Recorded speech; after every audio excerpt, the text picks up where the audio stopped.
Hello, everyone, and welcome to Amara's Voice. I'm a teacher and an uplifter, which means I see people as already whole. I see them as vibrant, joyful, magnificent, and powerful beings. I see the source within them, which leads them to a powerful truth from within. I see them living in alignment with self, having such wonderful beliefs that make them stay in their joyful nature element. Today I am pondering beliefs.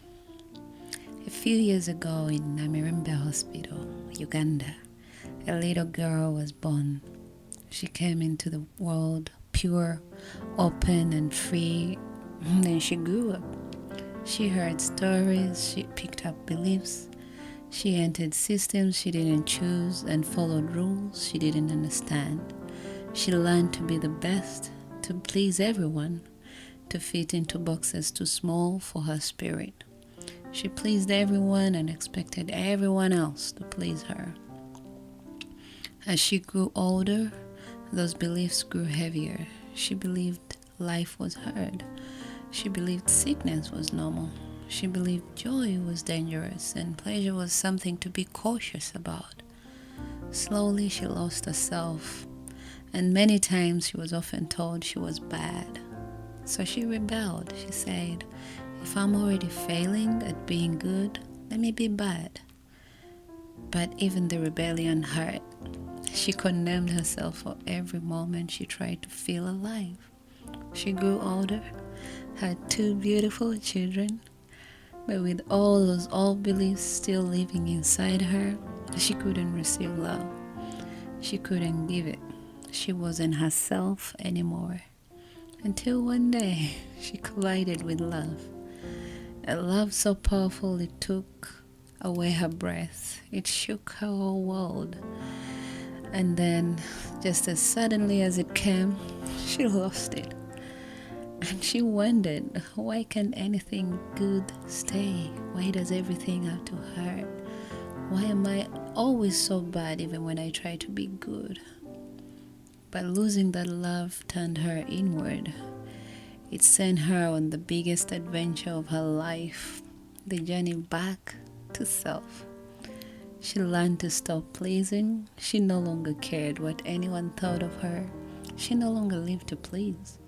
If it didn't feel good, she let it go. If it drained her, she released it. People said to her, you've changed. And she said, I had to. I finally chose me. She couldn't be manipulated anymore. She spoke her mind. She couldn't be controlled with fear. She stopped apologizing for existing. She began feeling, really feeling. She began listening to her inner voice, the real one, the one she had silenced for many, many, many years. She finally knew that beliefs create your reality. And that little girl, she is me. She is you.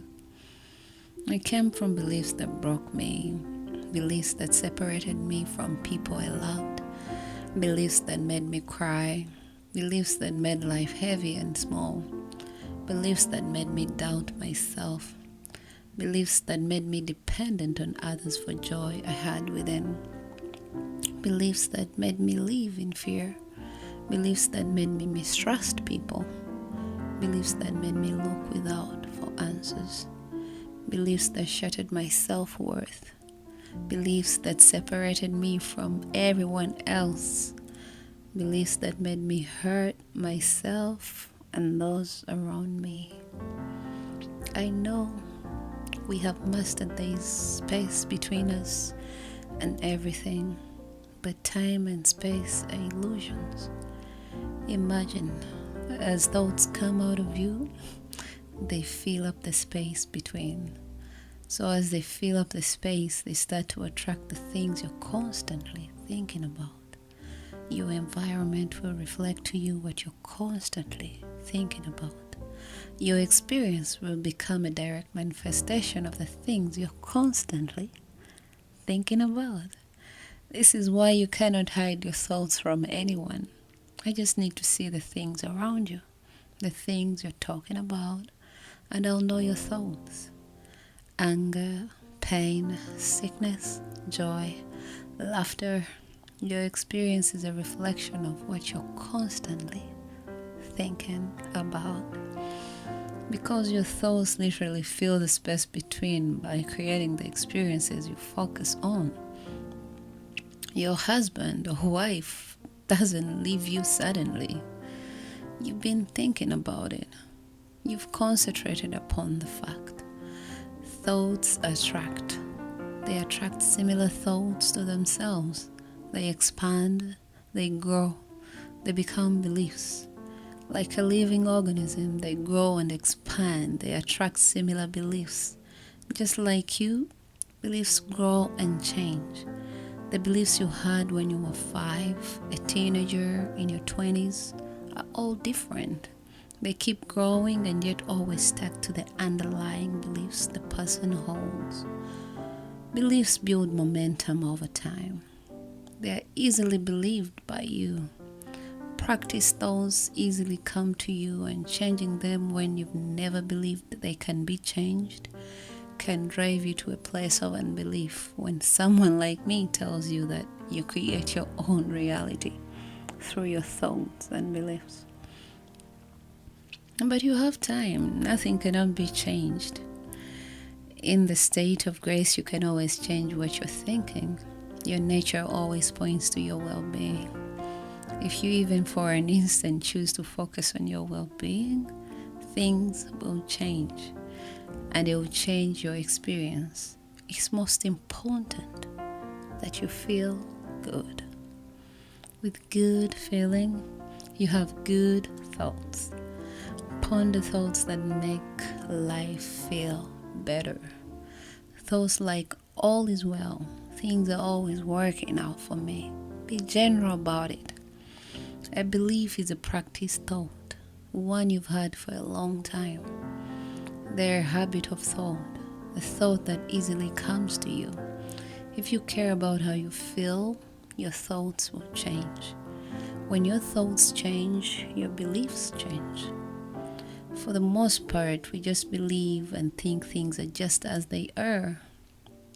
We are taught to face reality. We believe thoughts as a group, beliefs about religion, politics, health, wealth, education, race, economies. Everyone may say the economy is bad, for example, and you all believe it as a group. Yet there are millions of people too who can prove to you that the economy is good and are currently benefiting from it. Why can't it be you? Why are their thoughts better than yours? Why can't you change your thoughts to feel better? Most of us don't know what we believe in. We take beliefs as is and never question them. They seem like facts, things you cannot question. We just accept them as is. They are considered as characteristics of reality itself. They seem like mere assumptions, and yet they are your experience. Beware of the beliefs you have that are beneficial and beliefs that are not beneficial. What you want, you believe in. Why do you believe that death should be feared and it's the end of it all? Why do you believe marriage is hard? That living with someone is so hard? Why do we believe that we sleep at night and work during daytime? Why do we believe that in us there is no wisdom? Why do we believe in things that separate us from each other? Why do you believe that answers are without, not within? That the thing that will give you joy is somewhere outside of self and not within? Why do you believe that your body is withering away and that as you get older, you lose your energy and vitality? Why do you believe diseases should come your way? What does medication do for you? It changes your beliefs. What does going to the gym do for you? It changes your beliefs about your body. Talking to a therapist, consulting with a hypnotist, consulting with a witch doctor. consulting with a doctor. It's all beliefs. Science makes us believe certain things easier than the rest. Those not yet proved by science are harder for us to believe. Why do you believe in science? What does this belief limit you from accessing? We don't believe in our intuition. We don't believe in our instincts. We don't believe in ourselves. Why do you believe there is no gain without pain? I think that's the word.